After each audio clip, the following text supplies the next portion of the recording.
All right. So I might, for the sake of time, start the event. I wanted to start by just saying thank you to everyone for coming today. This has been a long time in the making for the OSPN team, so we're very eager to get all of this data out into the world and hope that it makes some difference in the next, hopefully, a few months, since the budget is coming out shortly. But yeah, so today we're here to give a report on our National Graduate Student Finance Survey. We also have Senator Kutcher here to give our opening address and an exciting panel discussion for the end of the event. But I just wanted to start with a land acknowledgement. Most of the OSBN team here is located in the Ottawa region. So here we pay respect to the Algonquin people, who are the traditional guardians of this land. We acknowledge their longstanding relationship with this territory, which remains unceded. We pay respect to all Indigenous people in this region from all nations across Canada who call Ottawa home. We acknowledge the traditional knowledge keepers, both young and old, and we honor their courage, that they're courageous leaders, past, present, and future. But I encourage everyone on your own respective lands to do some research on your own land acknowledgements and take a moment to acknowledge the land at which you stand.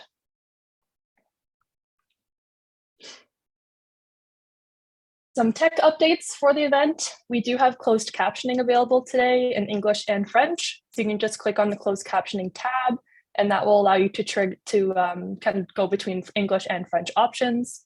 If you want to ask a question at all today, you can drop questions into the chat. Our team will be able to help moderate the questions throughout the event today, or you can use the raise hand function at any time for questions as well. We will be recording the event today, so this recording will be available post-event, which we will send out to all anyone who signed up for the event.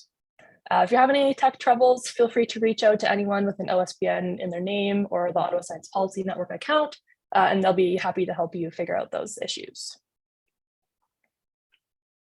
So today, I'll just go over a quick welcome. We'll have Senator Kutcher give our opening address. We'll have the results from the National Graduate Student Finance Survey from the Ottawa Science Policy Network team, and then we'll have the panel discussion on graduate student finances with some closing remarks. So some of you here might be wondering who the Ottawa Science Policy Network is. We are a student-led group at the University of Ottawa that was founded in mid-2021. We are all graduate students, or not all graduate students, but mostly graduate students at the University of Ottawa. And we got really interested in this graduate student finance world pretty early on in the beginnings of our club, but we also run a lot of science policy events at the University of Ottawa, such as our Science Policy 101 event, and we run journal clubs on a monthly basis as well. So we do have other events if you're interested in those. We have been involved in the Support Our Science movement, which I'm sure you'll hear about a lot today. We helped with the rally on Parliament Hill, and I was able to speak at that with Marc Johnson, who's also here today, and Edris. So we can answer any questions about Support Our Science today here as well. And as you may be aware, Support Our Science has been continually advocating for increases to graduate student and postdoc scholarships and fellowships. So we have had some kind of liaisons with policymakers, and one of those is Senator Kutcher, who I'm really excited to have here today. And I will pass it on to Senator Kutcher for his opening address. Great, thank you very much, and good evening à tous. I'd like to thank the Ottawa Science Policy Network for inviting me to participate in this important event. And like you, I'm looking forward to hearing more about the Graduate Student Finance Survey results, and just as importantly, I'm looking forward to learning how I and my like-minded colleagues could support you and the work that you are all doing. I hope that when today's session is over, everyone taking part in this event will decide to become even more active and more effective in your collective actions to improve the lives and livelihood of those persons whose work will help create the future health and prosperity, not only for Canadians, but all those who dwell in our global village. Those people are you, and Canada needs you. Let me begin by acknowledging that I too am speaking to you from my office in Ottawa, which is situated on the traditional lands of the Anishinaabe Algonquin Nation, and that we honor all First Nations, Inuit, and Métis people, and their valuable past, present, and future contributions to this land. Let me also acknowledge the hard work of Sarah Laframboise and all those who will be taking part in the program tonight, as well as the many others who have put enormous effort in advancing the cause of fair and equitable treatment of graduate students from coast to coast to coast. Let me also extend an invitation to you to organize visits with me in Ottawa or in your jurisdiction so that I can better support the cause that you are all so committed to. It is one that I believe in. Fundamental research, discovery research, is a foundation upon which the edifice of applied research, commercialization, and innovation are built. Simply put, if you haven't discovered it, you can't produce it or sell it. And as so many of you know, there is no straight line from the discovery of something to applied research, from the germ of an idea to the creation of a product that can help save the lives of millions of people worldwide, from the many trials and errors in the lab to create something that can improve the lives of millions of people globally, or develop something that is of such immense utility that we use it without ever thinking about it. Consider such everyday activities, the cell phone that you use, the light bulb that you turn on, the internet that seamlessly connects each of us today, the bread you eat, the beer you drink, especially if you're a graduate student, the cement that supports our buildings and bridges, and the medications and vaccines that help us fight and prevent disease. There is likely nothing that we use daily without a second thought about it that was not once a good idea in the mind of a researcher and often a graduate student. Once we understand this reality, it is clear that to advance our society, to improve the human condition, to make life better for everyone, we need to discover the foundational elements that can be put together to create the abundance of the world that we live in. And those foundational elements come from discovery and applied research. And we need to do the applied research that takes the idea from the bench to the bedside, to use a health terminology.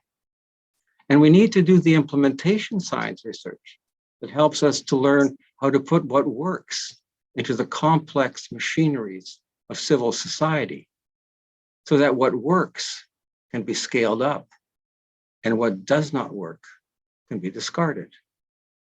It takes time to develop the competencies and the knowledge to do the hard work that provides us with the products we need and the understanding of the world that we live in. This foundational, applied, and implementation research occurs in the basic sciences, engineering, health, social sciences, and so many more disciplines. Often this work needs cross-discipline interactions to be able to flourish. These types of cross-discipline activities are to be encouraged. Once this work is done, it is available to be taken forward. Often, political action is needed. But if our policymakers do not understand how this works or appreciate how important this is, they may not line up to provide the support needed to advance this enterprise. That is why outreach to federal and provincial territorial legislators is so important. And that is why your organizations, such as the Ottawa Science Policy Network, the Canadian Association of Postdoctoral Students, the Toronto Science Policy Network, Science and Policy Exchange, and Support Our Science, and others. And the work that they do in the political arena is so important. Collectively, this research enterprise is the engine that powers our economies and our civic engagements. It is necessary for the health of nations, and it provides for the elements by which nations choose to interact with each other, be that interaction for better or for worse. This research enterprise is highly competitive. It is also costly. But without investment into it, no nation can develop the infrastructure that it needs to promote health, well-being, and security within its boundaries. And no community of nations can support those whose needs are greater and for whom sharing of what has been discovered, applied, and implemented is essential for their development and thus for the security of our entire planet. Sadly, Canada has fallen behind similar countries in its support for this scientific enterprise. We have our tri-councils and our NRC. Some provinces have research foundations. There are philanthropic organizations that provide support. Some industries also invest in the discovery and applied science enterprises. This is all good, but it needs to be better. I will not trouble this audience with the data that tells us that as a country, we need to do better and that we need to do better now. You all know all of that. This is why I have been advocating to double the funding to the tri-councils. Once the pie is bigger, you can all squabble with each other about how to divide it. But when the pie is small, the squabbling becomes louder and more divisive. When the pie is really small, people give up trying, or they end up fighting with each other. To quote Henry Kissinger, the reason why academic politics is so vituperative is because the spoils are so small. We need to change that. And I have also been advocating, along with so many of you here in this meeting, to increase graduate funding to a living wage and to increase the number of federally funded graduate positions substantially. This is necessary so that we can show that we respect the essential work that you do, so that we can encourage bright young people to enter the science workforce, so that we can keep our brightest and best here in Canada instead of losing them to a competitor country. I will continue to support you until we have achieved those goals. I commit to working with you and with your organizations and with like-minded parliamentarians to achieve those goals, because it is working together and never giving up that we will prevail. This is not only necessary, it is essential for the growth and development of Canada and for our ability to share what we have with others in our global village. Now I'm going to switch gears just a little bit. I'm going to ask you to do something for me, and by so doing, to do something for yourselves and for this wonderful country of ours. I need your voices to counter the disinformation that is tearing the guts out of our public health applications. The disinformation that is pitting conspiracy theories against common sense. The disinformation that is sowing distrust in science and in our democratic institutions. Specifically, I would ask that each of you ask just 5 of your science literate friends to join up to Science Up First on Twitter. That means you and 5 other people. Science Up First is also known as Science d'Abord and is available in both official languages. And we need you and your friends to become part of the cascade of disinformation debunkers. We need your voices, actually your thumbs, to push back against the toxic populism that threatens the scientific enterprise and the democratic institutions that we have evolved over centuries to help govern ourselves, to better promote equality, and to make this world a better place for all. We need to improve our science, not destroy it. We need to improve our democracy, not tear it down.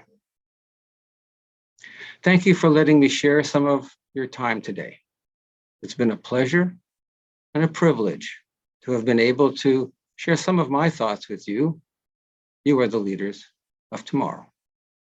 All the best, and we are all in this together.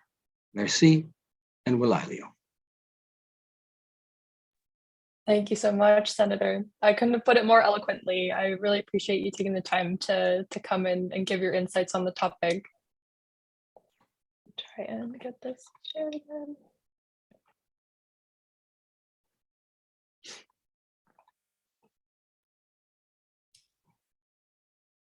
All right. Well, without further ado, I am very excited to finally share the results of our graduate student finance survey. So this has been about a year and a half in the making for the OSPN team. So we are very excited to share all of this information with you today. As of now, all of this information is live on our website, so you can find a full version of our report, executive summary, infographics, and key findings on our website, which I'll share at the end of the presentation. So what we're presenting today is just kind of some key graphs and figures, important things that we see as the most insightful information from the survey. In terms of questions for the results themselves, we'll wait to do all the questions at the end of our presentation. And then we will go through some of the questions at that time.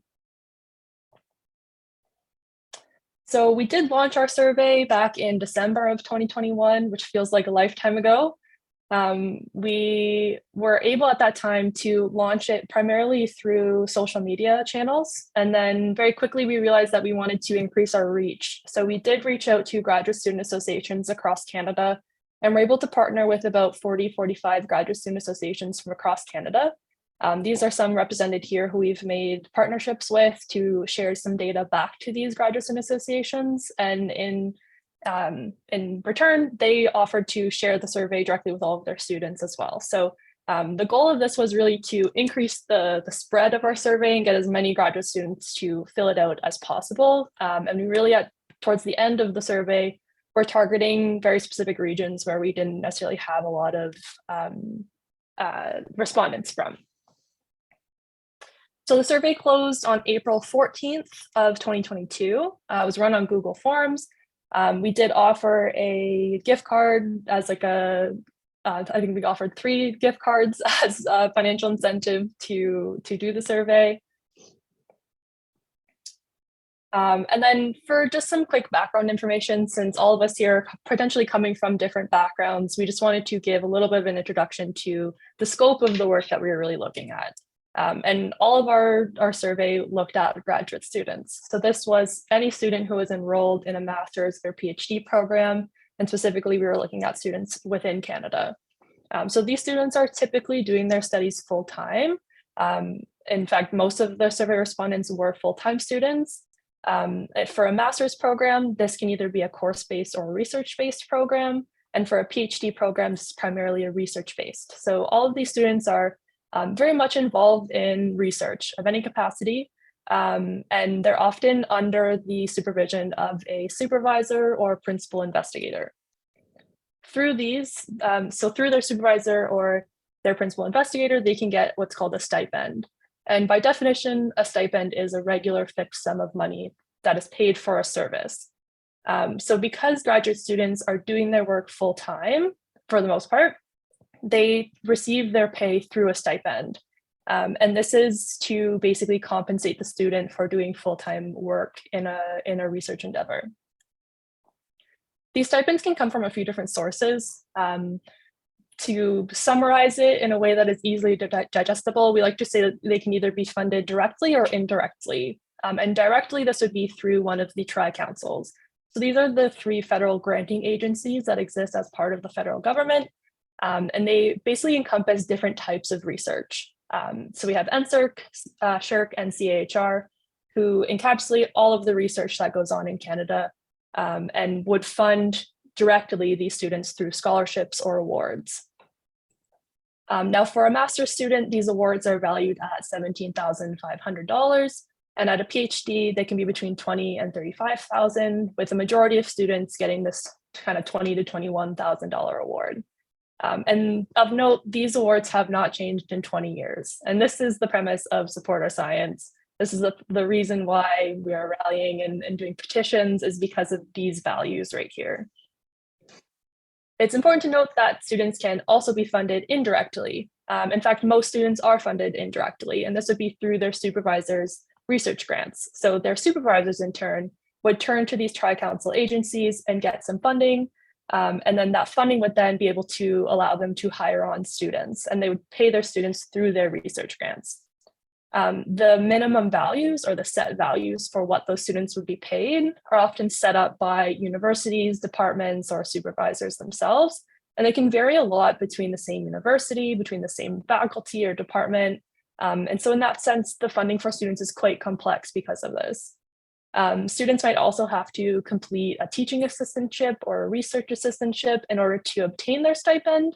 And again, this is up to the discretion of the faculty or the university as a whole.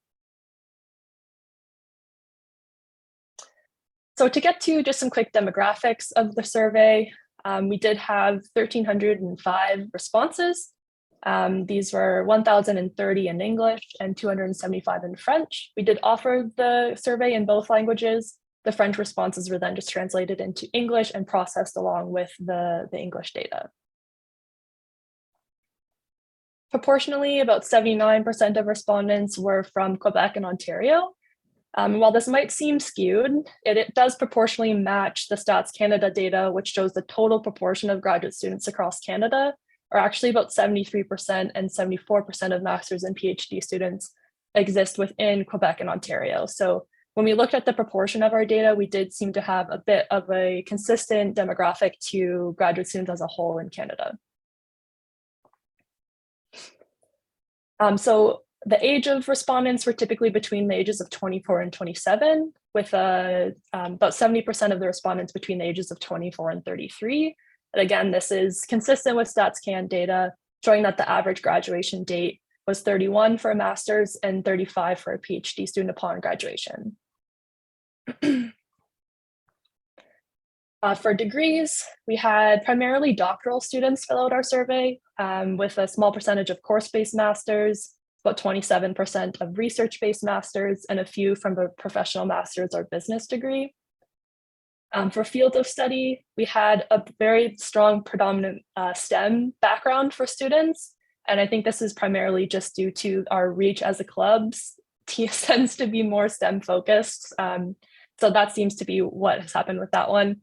But that being said, the results of our survey probably are more indicative of students from a STEM background or pursuing a STEM graduate program. We did have about 17% from social sciences and a few from arts and humanities, with a few from law and business as well. And I will pass it on to Antu to do our tuition findings. Hi, so I'll just get right into it.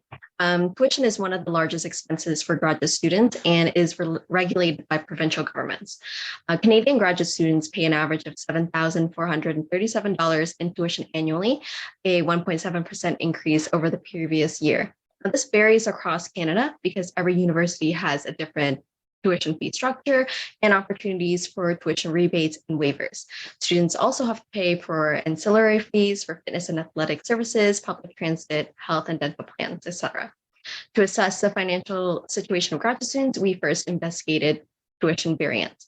And the average annual tuition paid by respondents across Canada was $7,518 for domestic students. And the lowest average cost of tuition reported was in Newfoundland and Labrador at $5,016, while the highest was reported in Ontario at $8,972.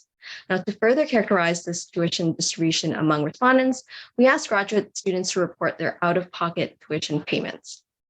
This accounts for students with tuition waivers, which can subsidize the costs of tuition. And we found that the majority of domestic graduate students either pay less than 10% of their tuition or more than 90% of their tuition out of pocket. And this reflects an all or nothing approach to tuition finances. This trend also affects the financial situations of these graduate students who either pay less than 10% or more than 90% of their tuition. Those who paid more than tuition out of pocket, so the 90 to 100% group, were twice as likely to be struggling financially compared to the less than 10%, so the 12 versus 6%. This all or nothing approach could be explained by the amount of money that some students receive through scholarships, which we'll be discussing later. But when we break this down to a scholarship status of non-award and award holder, Domestic respondents who hold a government award pay significantly less tuition out of pocket compared to non-award holders, so the 70% versus the 37.3%. Overall, those who paid less tuition were more likely to be an award holder. So moving on to cost of living, Canada is experiencing record high inflation, leading to higher cost of living for all Canadians. Graduate students are especially vulnerable considering our low and inflexible funding models. We investigated housing costs, area of residence, living situation, and monthly expenses to better understand how graduate students are spending their finances. We found that over 80% of respondents are currently renting, with only 9.7% of graduate students owning their own home. And this is much lower compared to the national averages, suggesting a large financial burden experienced by graduate students compared to their peers. We then found that most respondents actually live with other people, such as a partner, roommate, or family, while 25% live alone. 3/4 of respondents live in an urban area, while the remainder live in suburban, 20%, or rural areas, 4.7%. Based on the 80% of respondents who pay rent, most pay between $500 to $1,500 in rent. It's a wide range that can depend on location, roommate situation, and other factors. On the right, you can see the average monthly expense of graduate students. The highest expense, aside from rent, were groceries. Adding up all the costs is a total of $1,550 for monthly expenses and an annual cost of $18,600 annually. And this is a significant amount for some graduate student stipends. And on the left here, you can see a table of average monthly expenses for a single person in major cities across Canada. The total average monthly cost of graduate students at $15,050 is much lower than the single person. And it might not be enough in some major cities. Now moving on to stipends. Funding for graduate students in Canada, as explained by Sarah earlier, is complex because it can come from a variety of sources and is regulated on many levels. Now, some universities may set minimum funding levels for student stipends, but this can vary between department and faculties in the same university. Over 70% of respondents declared that they receive a stipend.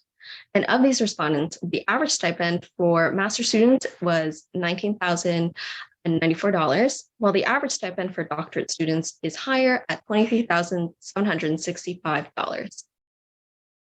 So we wanted to know if respondents were satisfied with their stipends. So based on the Likert scale of satisfaction, where 1 is very unhappy and 5 is very happy, almost half the respondents felt unhappy about their stipend values. This highlights an issue with their current stipends.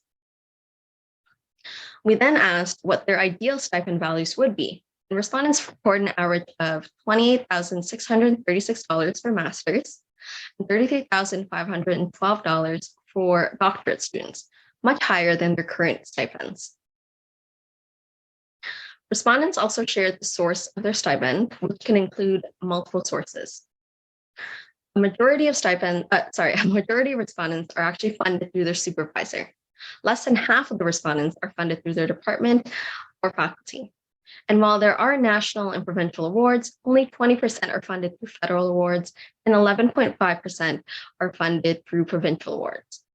And the length of funding can vary from less than 6 months to 4 years. Some graduate students are required to do a teaching assistantship or a research assistantship as part of their stipend, and 55% of respondents indicated that they are required to TA or RA as part of their stipend. We've also found that stipend values can also change during graduate studies. And while the majority of respondents didn't experience any changes, 45% of respondents have experienced changes, increased, decreased, or both in their stipend values. And the top reason for reported stipend increases is because the respondent received a scholarship. Otherwise, respondents reported that their supervisor gave them a stipend raise or their student association fought for negotiations to increase student stipends. Conversely, the top reasons for student stipends decreasing were a change in TA hours, scholarship ending, or their supervisor decreasing funding. In general, scholarships, TA hours, and supervisors' financial status can play a large role in determining stipend values.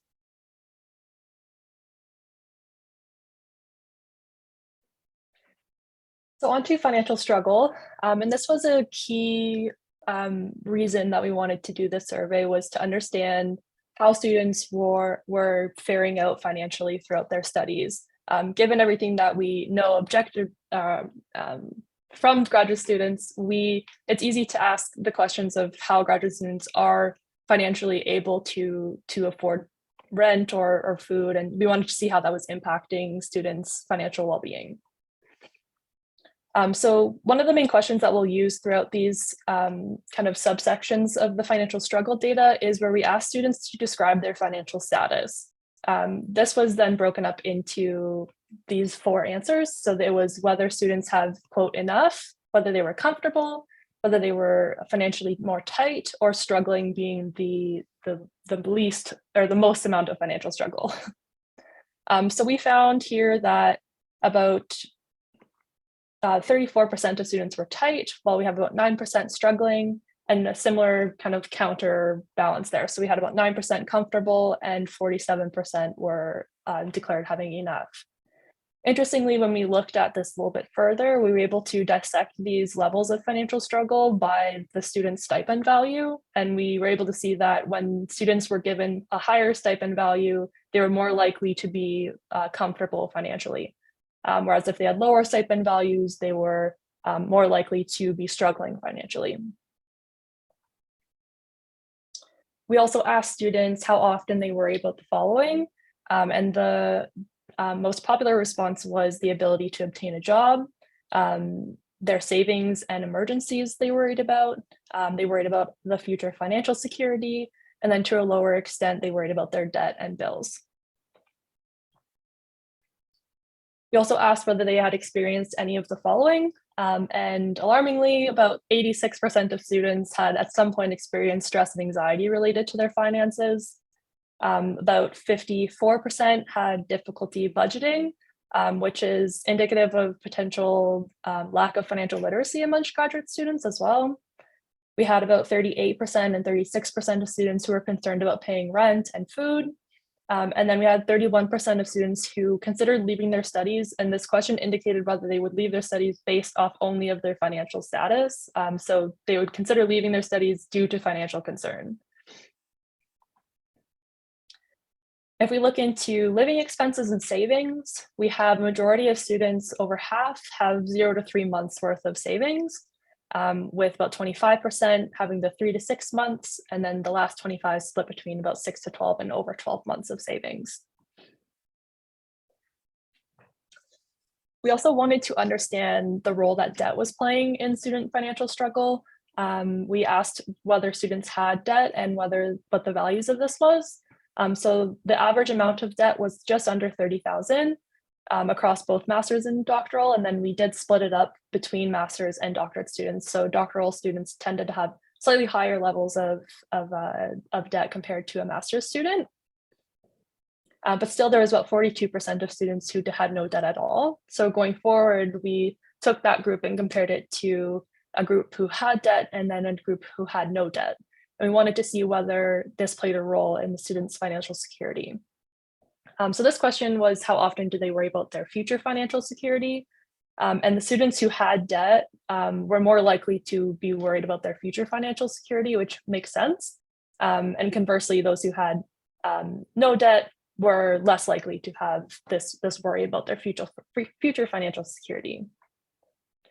For their financial status, similar trend where we saw students who had debt were more likely to be struggling financially compared to those who had no debt, who are more likely to be comfortable. And we also asked whether there was any differences in the amount of parental support that these students were also given. So we did look at students with debt and with no debt, and the students who had no debt were more likely to have parental support compared to those who had debt. And with that, I'll pass it on to Thomas. Great. So far we've been mainly looking at the total responses to the survey, but the next 2 sections are comparing 2 groups. So here, what we mean by award recipients is any graduate student who is receiving direct funding from either the federal or provincial government. So this is normally in the form of a scholarship. So the federal ones are almost all given by the tri-councils. And these vary for the CGSM from $17,500 a year up to the Vanier at $50,000. And for doctoral students, most they fall in the range of $20,000 to $35,000. Again, as I said, mostly in the just over $20,000 range. So these can be really significant sources of funding for graduate students who receive them. And so we want to see what impact they had on the financial situation of their recipients compared to those who didn't. So the first thing to note is that these awards are highly competitive and really only awarded to high caliber students who have a demonstration of the research that they're going to do and why it's important. And so that the vast majority of graduate students do not receive any of these kind of awards, particularly at the master's level, where over 80% of students won't receive any award. And at the doctoral level, again, over 70% of graduate students do not receive any of these government awards. So then we had a look at what the financial struggle as in the previous section. So this is the self-supported measure of financial struggle. And we see that award holders are less than half as likely to be considering themselves to be struggling and not have enough to make ends meet, and over twice as likely to be comfortable and not have to worry about monthly bills. Yeah, we also had a quick look to see on the debt held by status of award holders versus non-award holders, and we see that award holders hold less debt. Again, we don't know the reasons for this. It could be either they've been able to pay off their debt, they didn't have to take on as much debt, or potentially there's an underlying reason that the students who took out the less debt to start with are more likely to hold awards later on. We also see a difference in the amount of savings that students have, with award holders likely to have significantly more savings, particularly in the 6 months or greater.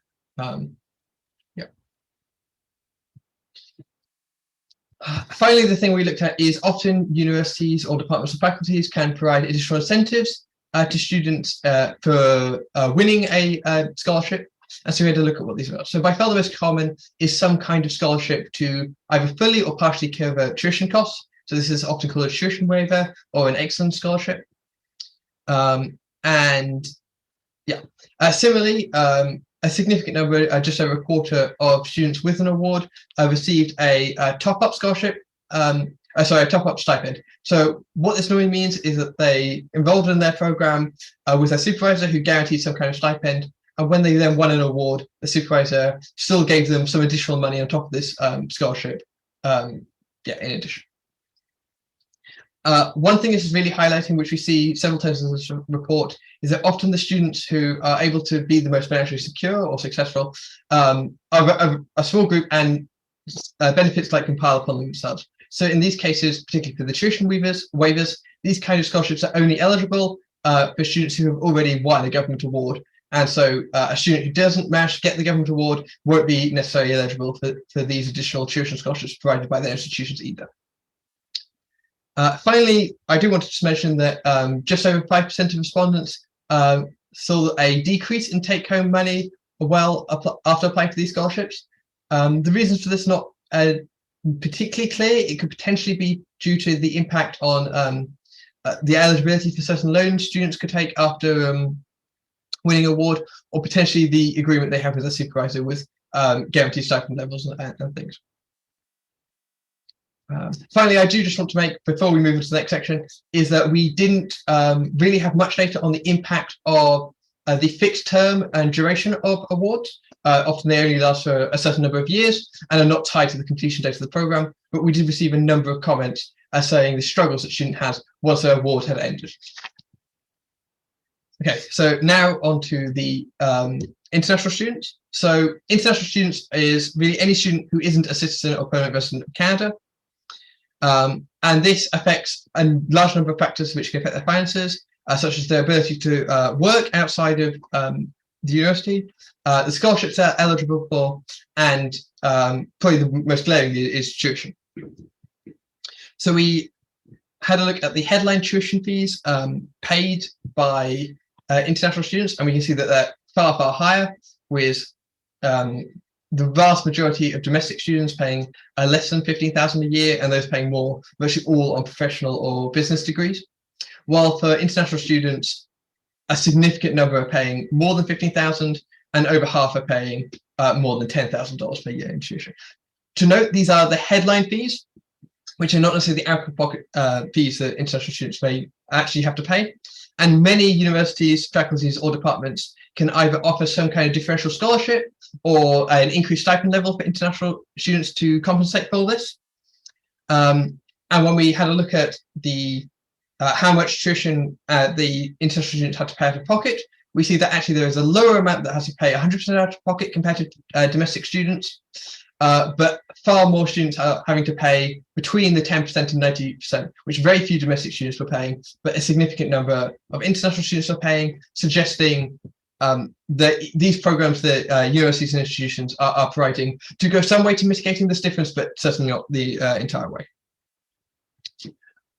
We then also looked at this difference of the self-reported measured financial struggle, and we see a really huge difference here, with international students more than twice as likely to be struggling and less than half as likely to be comfortable.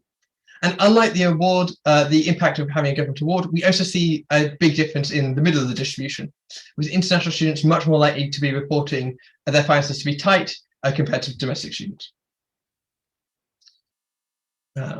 Another really big difference we saw was the amount of emergency savings that international students had, with over 70% having less than 3 months compared to 40% of domestic students. This helps explain why 44% of international students reported always being concerned about their ability to pay for emergency expenses, compared to only 24% of domestic students. And this lack of emergency savings is potentially especially problematic for international students, who often lack the support structures of close friends and family in the country, which many domestic students would be able to rely on in an emergency. One of the huge reasons for this discrepancy in financial outcomes for international students is their ineligibility for many government awards. Sure, I still can't speak to also, I absolutely will try to. With international students are only eligible for federal awards for the, sorry, can we go back? The Vanier Scholarship. And although they are eligible for most provincial awards, I think, they also may have separate limited pools to draw from. And so here we see that only 13% of international students hold some kind of government award, compared to 26% of domestic students. Finally, we just compared the stipends received by international and domestic students. These graphs convey very similar information, but I would probably recommend that you look at the one on the right. So this is called a QQ plot, but what it is it's comparing the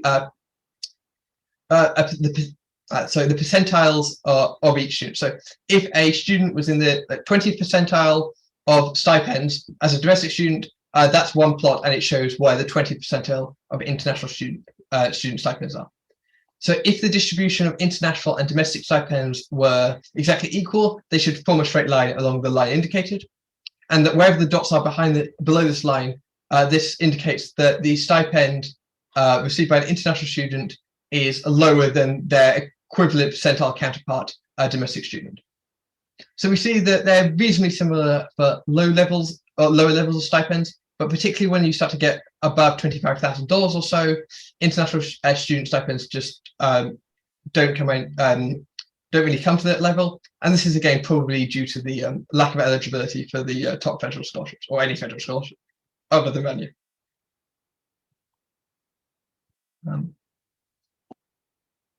Thank you. So with that, I just wanted to remind everyone that the survey report is now available online. I'll have one of the OSPN members just drop the link into the chat in case anyone wants to take a look at it. As I mentioned, there's multiple ways to digest the report. We have the full report, an executive summary, some key findings, and I think that, and an infographic. But I wanted to also announce that we have been able to submit the report for peer review as well, which is really exciting. So this was in partnership with the Canadian Society for Molecular Biology. So they offered for us to publish this under biochemistry and cell biology, which was part of Canadian Science Publishing. So at the moment, we're just under peer review, but I'm excited to get a peer-reviewed version of this out into the universe as well. And we will keep you guys all updated on the progress of that, but you can follow us on all of our social medias, and I'm sure that will keep you up to date on the progress of that. I did want to go through just some summary and recommendations that came from the report. The first one is probably not surprising for those of you who have followed Support Our Science. We are asking for an increase in the federal funding through the Tri-Councils for graduate students in the form of research grants and scholarships. So this includes increasing the value of the Tri-Council scholarships for graduate students, as well as the number of Tri-Council scholarships. And the exact details of this can be found in our report and on the Support Our Science website. Additionally, we're calling for an increase in the value of Tri-Council research grants so those are the ones that would go more towards the supervisors, and this would help to allow for students who aren't funded directly through those Tri-Council scholarships to also benefit from increases in their stipends that way. Additionally, we are calling for implementation of a standard for stipends in Canada, as well as increasing transparency practices for university departments.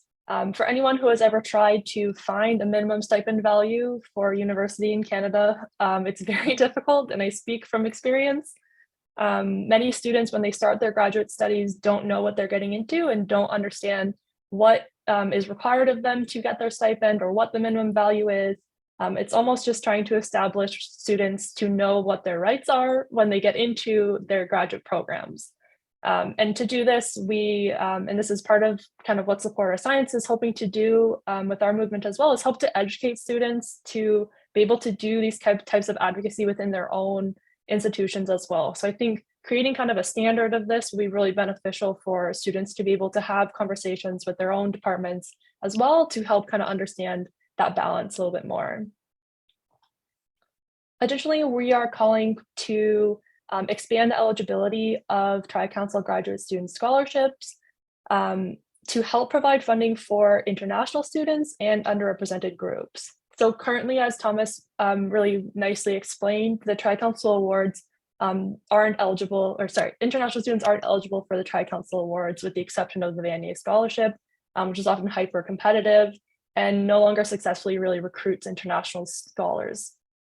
We also would promote harmonization of the duration eligibility for Tri-Council awards, and this would help to increase the time in which students would be eligible to apply for these awards. We also recommend continuing efforts to expand the definition of excellence, which many of the Tri-Councils have taken amazing initiatives to do so far. But this can expand that definition to include more diverse forms of work, volunteering or mentoring. And all of these recommendations would help remove barriers of entry for both foreign scholars and underrepresented groups to get these scholarships. We also are calling to index and evaluate graduate student scholarships and funding in general on a regular basis in order to ensure sustainability of research infrastructure in Canada. This one isn't too popular with our policymakers when we have these conversations. But this is done in other countries already. Australia does this very successfully, and it is a way for them to ensure that the graduate student scholarships are being indexed every year and increase with inflation. I think we're seeing what happens right now when this doesn't happen. These awards haven't been changed in 20 years, but the cost of living has gone up exponentially. So indexing it or even setting a time limit of evaluating these awards on a regular basis will help to make sure that we're not getting to the same spot in another 20 years' time. We also are calling to remove the limits on working outside of their studies for graduate students. At the moment, there is this ominous 10-hour rule that exists. We've tried to isolate the origin of this 10-hour rule, and it seems like it was implemented by the Ontario government a very, very long time ago. And it is still taking root in a lot of policies from the university and provincial governments. So we're calling for the removal of these work limitations for students, since it severely impedes graduate students from obtaining supplemental income if it's needed.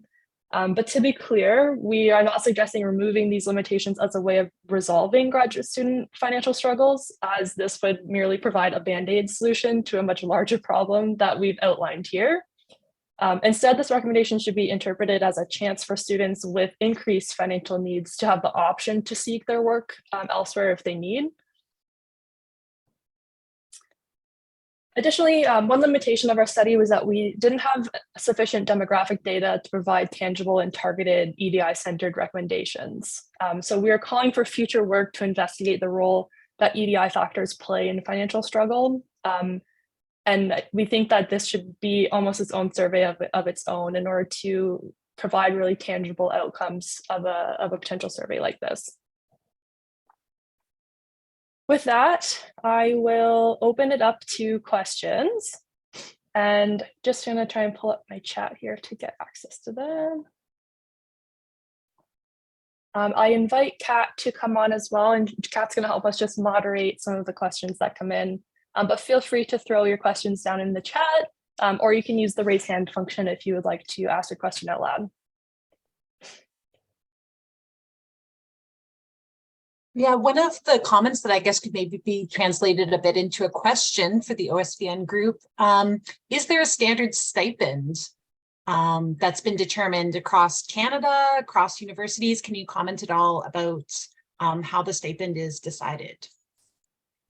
Yeah, it's a really good question, and it's really complex. And I think this is part of the problem of advocating for graduate students funding, is that it varies so greatly, even between the same, like different departments within the same university, or sometimes even within the same department, students are required to do different things. So at the moment, I would say there isn't a standard. I think at the moment, the Tri-Council Awards are kind of used as they kind of set the precedent for what the best students should be getting, and then the universities kind of follow suit after that. But from my experience, the standard stipends are I would consider that to be like the minimum funding at a university or an institution or a department, is often the result of students advocating. So the students who have the departments that have larger minimum stipends often have a larger amount of graduate student presence or advocacy, and that's the reason why they've been able to fight for the increases in their stipends. But yeah, it's not a great answer because I don't think there truly is a standard yet. One comment I think too worth noting from Dr. Jessica Forrest. She mentions that the 10-hour rule has been recently repealed in Ontario, potentially in recognition that graduate students don't earn enough money. I see Dr. Forrest has just come on, so if you wanted to further elaborate, we would love to hear your comment. I am trying to find the source for that information, and I haven't found it yet. So maybe take that with a grain of salt for now. I was hoping somebody else might have the official word on that. Yeah, we have Stephen here as well, who's part of the OSPN team, has done a lot of research on this. And I think, and Stephen, correct me if I'm wrong, but I think we also heard that it was repealed, but it's unclear whether it still applies to the universities who signed on to these policies in the beginning. Right. So yeah. Right. I think Stephen, so. There's the anything? Ontario Council of Grad Studies that has their regulations, Yes. but then individual universities may or may not track that. So we were told at the University of Ottawa that it was we no longer had this 10-hour rule, but I don't know how widespread that is. Yeah, no, I mean, this is all good signs. I hope that it is. I know even at the Tri-Council level, we were at a meeting with the new the support for the committee for I'm blanking on the name. It's a weird government a committee, Mark, the one that we went on, where they're looking at the structural changes in the tri-agencies. And one of the questions that we got there was whether we wanted to remove that from the Tri-Council side as well. So I think these conversations are there. It's just a matter of how long it'll take to get through kind of the bureaucratic process of kind of releasing all of the universities from these policies as well. Perfect. There's lots of questions coming in, and we have about 6 minutes left till going on to the panel discussion. So try to get to all the questions, and then if not, happy to receive any questions and give responses through our email. So another question that's come in is, was there any cross-analysis done by province, considering that there's differences in the cost of living across provinces, as well as any cross-analysis by age, or what were the challenges if not? Yeah, also a really great question. We couldn't do cross-analysis on all of the provinces, and I might have Thomas jump in as well if he has comments, but because of we wanted to make sure that all of our data was able to remain anonymous at all times. So we agreed to only compile certain amounts of data into different cross-section analysis. And with the provincial stuff, I think at some point, just because we were so skewed to Ontario and Quebec, that we weren't quite sure if it was going to be accurate. And that also being said is that when, say, for example, we had 90 people from Saskatchewan, it was most likely because we had a relationship with a graduate student association within a Saskatchewan university. So all of the people from Saskatchewan tended to be like clustered into those universities or departments. So it became a little bit difficult to do like that specific cross analysis. The age one would be really interesting, and it's not one that we looked at, but we certainly have the data that we can.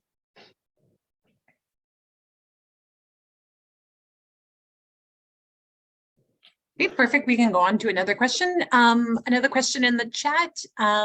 Wondering if there were numbers on addressing the mental health issues concerns in the survey. Yeah, this was one that we thought about after we had already released the survey.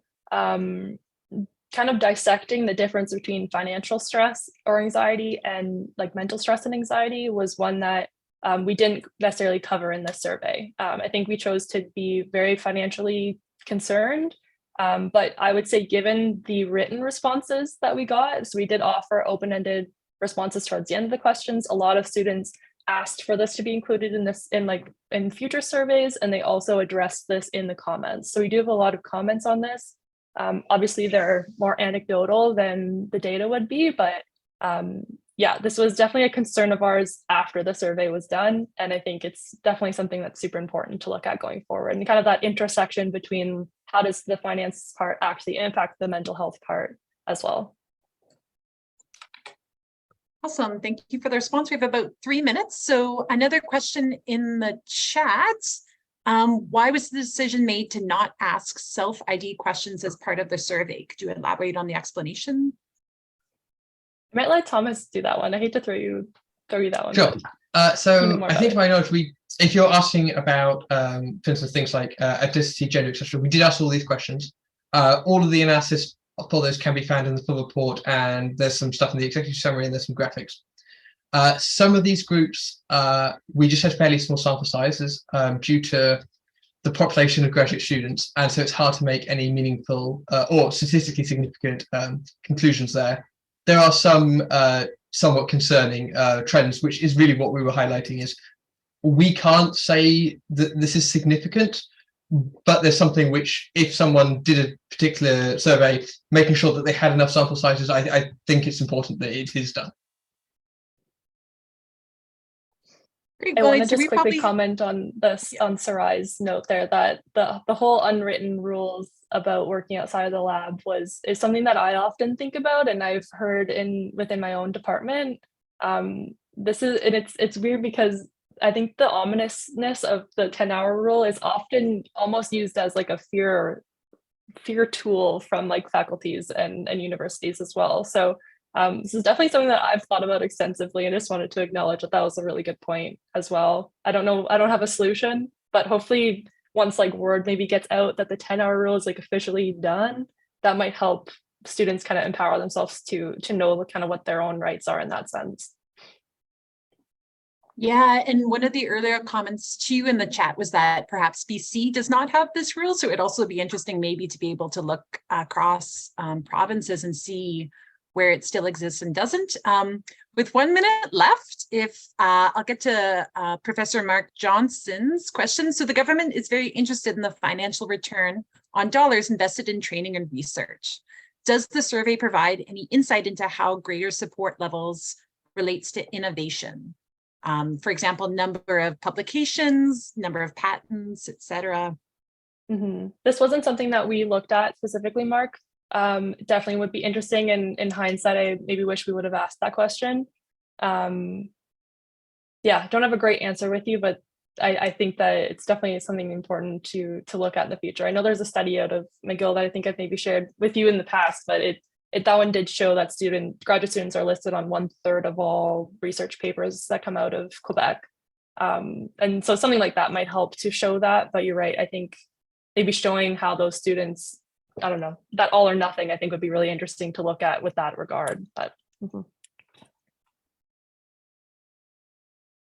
Great. Well, thank you so much for the responses. Thank you, everyone, for the questions. I think we've run out of time and need to transition on to the panel discussion at this point.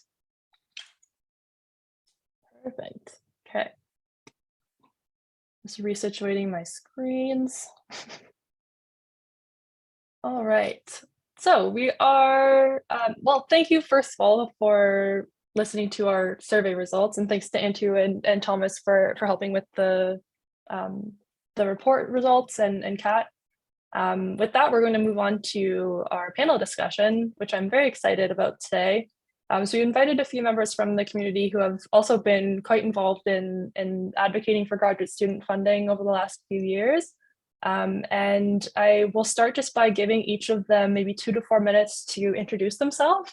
I'll be moderating the panel today, and then we have 4 guests who will be each speaking.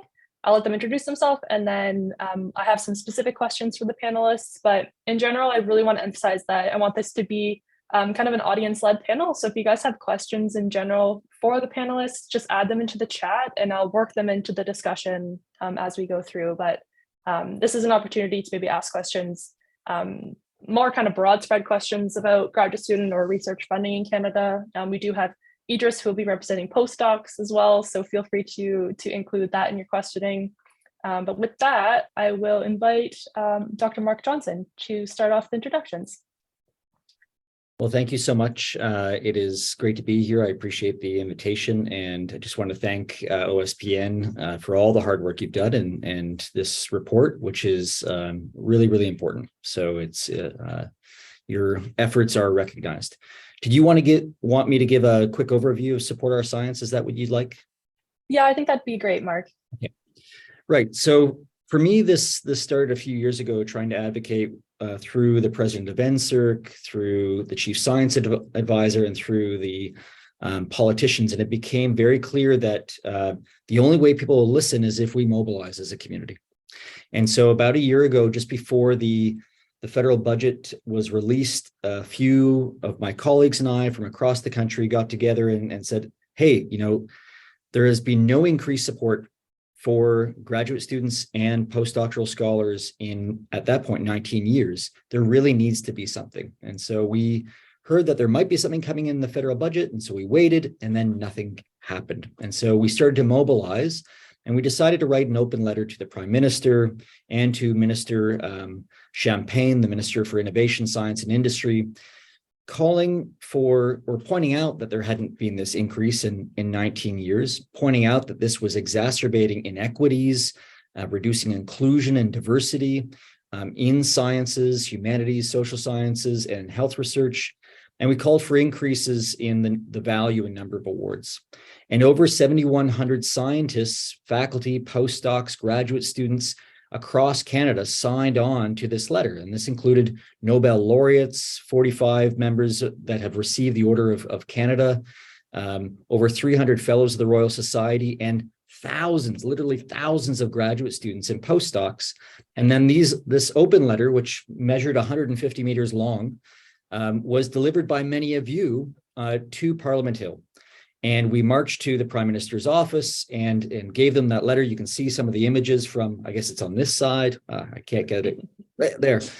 Sarah in front there leading the way as we marched to the PM's office. And then we had a similar rally in Montreal about a week or two later. This kind of gave rise at the same time to the student and postdoc-led Support Our Science campaign. So it kind of morphed from this open letter into the SOS campaign. And one of the first actions that they had was they launched a petition to the government calling for increased funding for graduate students and postdoctoral scholars, not just in the sciences, which is where the open letter started, but across all research areas, including social sciences, humanities, health research, as well as science and engineering, of course. And over 3,600 people signed on to this petition calling for these increases. And this was also followed by submissions to the Finance Committee, where they were asking specifically for an increase of 48% in the value of graduate and postdoctoral awards, a 50% increase in the number of graduate awards, and a doubling of the number of postdoctoral awards, and then tracking inflation, as Sarah was mentioning, through time. So I think this has had an important impact in mobilizing the community, and I think it's really important that we maintain this momentum and really push this over the finish line. I don't know what's going to happen in the federal budget. Unfortunately, only the Minister of Finance and the Prime Minister know, but I hope they've been listening, and I hope we can affect some change because it is long overdue, as Senator Kutcher mentioned in his opening remarks. Thank you, Sarah. Yeah, thank you for explaining that, Mark. Yeah, Support Science has been kind of at the forefront of all of this, so we appreciate all of your efforts on this as well, and for mobilizing all of the groups as well, which I think has been a really exciting part of OSPN's journey into science policy as well. I'll pass it over to Kaitlin to give an introduction as well. Great. Thanks so much, Sarah. Thanks so much for OSPN for having me. It's been really interesting to see the data from the survey, and I think it's going to be such a powerful tool to continue to advocate across the country. I'll say that I'm calling in from Toronto, which is the traditional territory of many First Nations, including the Mississaugas of the Credit, the Anishinaabe, the Chippewa, the Haudenosaunee, and the Wendat peoples. So my name is Kaitlin Kharas. I'm a graduate student. I got my master's degree at the University of Ottawa, and now I'm a fourth-year PhD candidate at the University of Toronto. I study in the Department of Laboratory Medicine and Pathobiology, and I do my research at Sick Kids. I study immune cell interactions and radiation and how they affect tumor cell growth and metastasis in pediatric brain cancers.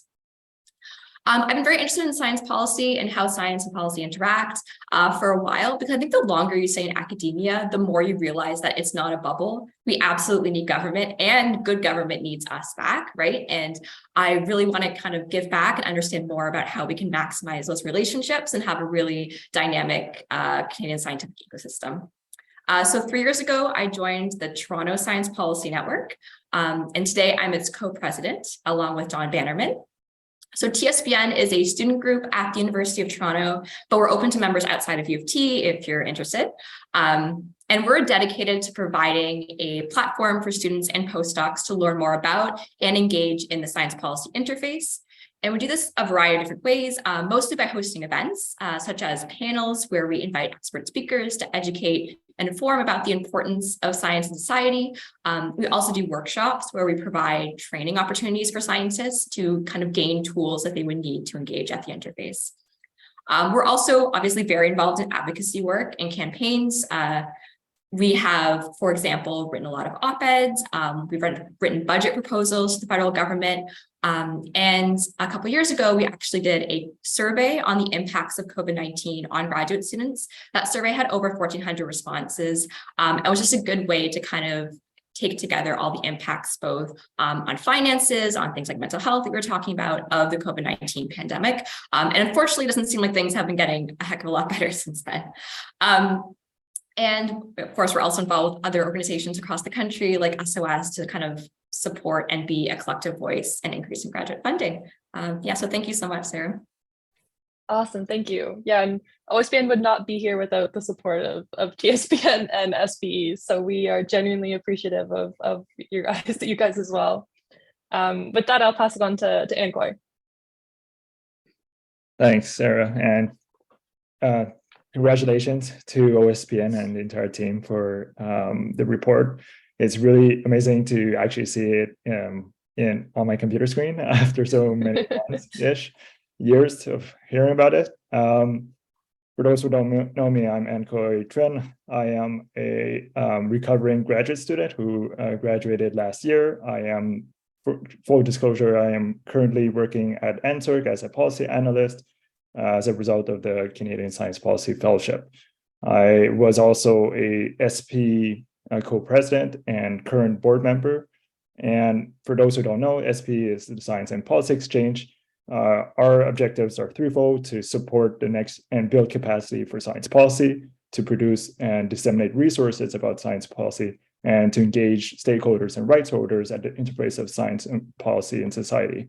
And it is through that third target that SP has really aimed to be engaged in these science advocacy space. So it kind of all started in 2017 when, after the publication of the Naylor report, a number of students were interested in advocating in support of the Naylor report, which had recommendations to further support graduate students, notably to increase the number of awards and the value of awards. I remember when I actually started my graduate studies in 2017, and I was kind of inspired by the Neller report and what it could mean for science in Canada. But after my entire PhD postgraduate studies, I have yet to see the results of the aspirations of the actual Neller report. And SB has been working to support graduate students since then. After the Neller report, it submitted every year since 2018, SB submitted a pre-budget memoir to the government to propose budgetary changes to support graduate students, notably to increase the number of awards and the values of the awards. In 2020, we published a report based on a survey we launched to determine how people felt about the state of federal funding through scholarships and fellowships. So what I put the link in the chat. The distinction between this and OSPN's report is that we really focus on just federal scholarships and fellowships. And what OSPN has done has been really commendable to really go beyond that scope and try to really understand the finances of all students. Since then, one key difference is that in 2020, we were in a pandemic and it was kind of hard to advocate for these types of changes during a pandemic. So we actually pivoted towards provincial policy, and we advocated to our provincial government to further support on EDI topics at the time. And we were pulled back into federal politics as a result of the Support Our Science coalition. So really, over the past 6 years that I've been in grad school and been involved in this space, I can say that it's really heartening and encouraging to see the level of engagement and commitment from the larger community to really push this forward. And I want to thank everyone again for all their hard work doing so. And I really look forward to seeing how this comes forward in the next few months. Thanks so much, Anh-Koi. With that, I also want to introduce Edris, and Edris is going to be repping the postdocs today. I wanted to just make a quick note that although the survey was strictly on graduate students, there is a very serious problem with postdocs as well, if not greater. And I'm looking forward to having a discussion on this, but I just wanted to say that there's a reason Edris is here and we're going to talk about it. But with that, go ahead, Edris. Thank you, Sarah, and good evening, everyone. It's a pleasure to be here, and a big shout out to OSPN for the interesting survey that was presented today. It's really impressive to see that some data, and as Sarah said, I think that this is an integrated problem. So today's PhDs are supposed to be tomorrow's postdocs, and you're supposed to deal with the same issue in different scale, and I would say the older age, so the issues are even bolder. So it's so important to address that from very early stage, from while we are master students or PhD students, rather than just letting that go all the way to the postdocs. So my name is Edris Madadian, and I am a very recent postdoc. After a 4-year of PhD program, I did postdocs for 5 years, more than my PhD, with the hope that I could find a faculty position, which never happened. Recently, at the end of last year, I joined the Ministry of Natural Resources, which is a great opportunity that I'm grateful for. But in the past 4 years, I've been privileged to work at the Canadian Association of Postdoctoral Scholars. So I was the vice chair membership for a year. For 2 years, I was the chair. And this year is the very first year that I'm the past chair of CAPS. But since our executive council are new, I was the one who is representing CAPS for this meeting, and I'm sure that there will be newer people and newer faces that you will see in the future from CAPS. And as Sarah mentioned, we are almost dealing with the same sort of issues. We have been doing the same, like the type of surveys since 2009. And our very recent survey, which is done, and the French translation of that is also finished, will be released very soon. We keep saying that this one since end of last year, but the fact is that the press release is going to happen now that we have both of them translated in French and also English. It kind of makes us confident to present the data to everyone. And I will be providing some sort of like the flavor of the survey during this session for you, everyone. But definitely, like the CAPS is pleased that we had the opportunity of joining the SOS campaign last year and having like the people who are coming from different sides of the table. Having people like Professor Marc Johnson is heartwarming to see people who are faculty or not really student, but they care about this. This is so important for us. Having politicians like Senator Kutcher supporting us is super important for us, especially people like Senator Kutcher who has the background of science. They understand the kind of the pain that people, the graduate students and postdoctoral scholars are kind of bearing that. So this is, we are grateful for that. And CAPS mandate is all about advocacy for postdoctoral scholars. For those Canadian postdocs in Canada and those Canadian ones who are postdocs abroad. And since the time that we joined the SOS rally, we are kind of we are glad that we kind of sharing our like the following the people with who are like-minded. They have the same merits. They're following the same values, and that's something that we are grateful for.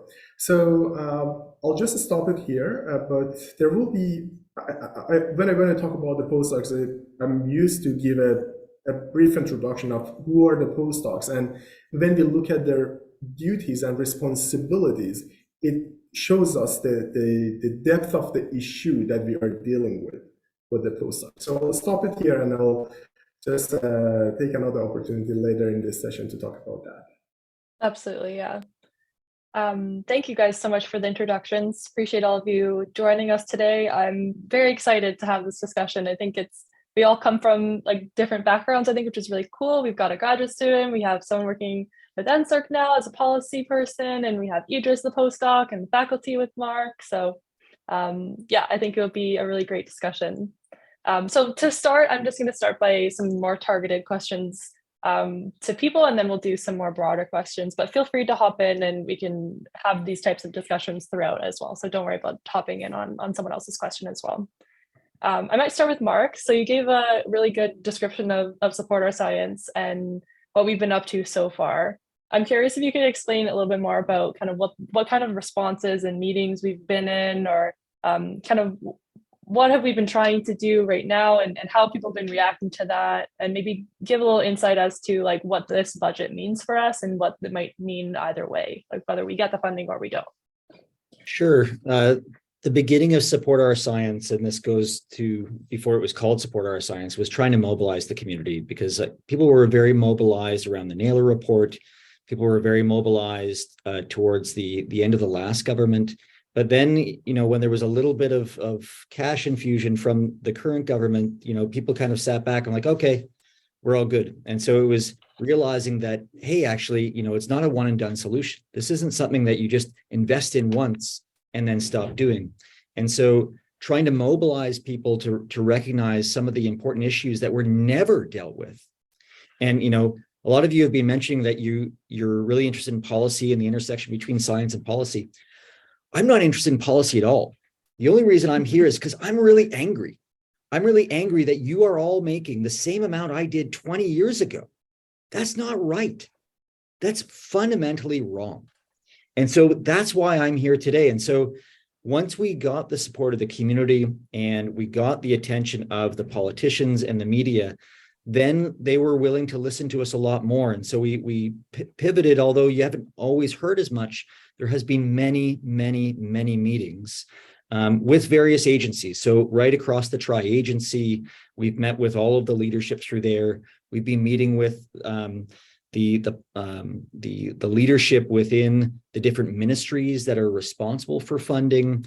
We've been meeting with, trying to meet with the ministers and MPs. We've had a letter writing campaign across the country where we've contacted almost every single MP usually dozens of times. So for example, I was sitting in my office here, and I just all of a sudden, Krista Freeland's name popped up on my phone, and the phone's ringing.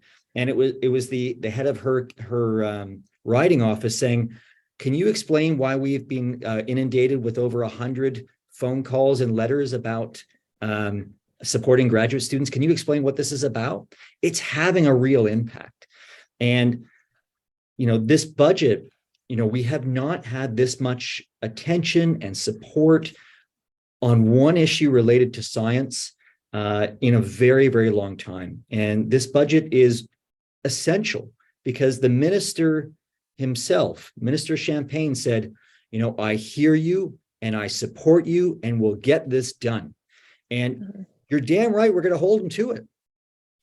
Because yes, we are. I don't know, science is already in trouble in Canada, frankly. And you are the hope of Canada. And our success really depends on you. And if they're not willing to invest in Canada through investing in you, then I'm going to be even more angry than I am right now. So since my blood's getting up a little bit, I'll mute myself and let others talk. Lower you a little bit. I was excited. I think it was earlier last week, Richard Cannings, who's been a huge supporter of Support Our Science, had brought up this issue directly to Minister Champagne in the Standing Committee for Science and Research. And he used some of the OSPN data from this report, which was really exciting as well. But in Minister Champagne's response, it was the first time I think that I'd ever been hopeful that there might be something in the budget. And this is only because this was the first time that he had never denied it. Like he didn't go on deflection mode. He at least acknowledged the issue. And I don't know. I don't want to say I'm like hopeful. I'm quite a pessimistic person in that sense, but it will be exciting to see either way. I think we will pivot either way, but I just think it's an interesting time for the movement as a whole. With that, I might ask Anh-Koi, because you've been kind of in this for so long now. So you mentioned the NAIL report and how things haven't really changed in a while for that. And not all of these recommendations have kind of been addressed yet. I was wondering if you could talk about kind of the SPE survey a little bit and kind of maybe what the response was to the survey at the time and maybe how things have changed since then. It's been, I guess you guys released it in 2017, right? So the NAIL report was published in 2017, and there was an advocacy campaign to support the report in 2018. But then we felt that to support the recommendations, it would be worth it to have more data. And that's why we launched the survey. And the survey's report, the final report, was published in 2020, but we were able to have a preliminary analysis beforehand, and we were able to share that with policymakers before. So for those who don't know, the SP survey aimed to assess three objectives. First, the barriers of accessing federal funding, the impacts of receiving federal funding, and the overall opinions of the current state of funding at the time in 2018 and the potential options for improvements. Notably, the survey produced a general perspective report and a number of micro reports detailing analysis with respect to gender, Indigenous status, and international student status. There was further a lot of more attention allocated to the elite awards, notably the Vanier and Banting. And overall, in regards to funding specifically, SP's report produced three recommendations: to abolish elite awards and transfer their funds towards other awards, to harmonize the values and increasing their value. We asked respondents what they felt would be appropriate values. At the time, people answered 21,000 for master's student, 35,000 for PhDs, and 50,000 for postdocs. And again, that was in 2018, a number of years ago. And the final one is to increase the number of awards. So as you have noticed probably, it really echoes a lot of the recommendations you have currently. That was 2018, 5 years ago. So yeah, I think at that time, there was interest from certain politicians to adopt these changes, but admittedly, there wasn't a strong drive from the community. That said, we were able to have other types of impact. Notably, we were able to share it with people from the tri-agencies. Our survey also served to inform CCA's report, the Council of Canadian Academies, Powering Discovery and the Degrees of Success reports. And it also informed NSERC's 2030 strategy. So sometimes small victories build towards greater change, and that's kind of how I feel about it.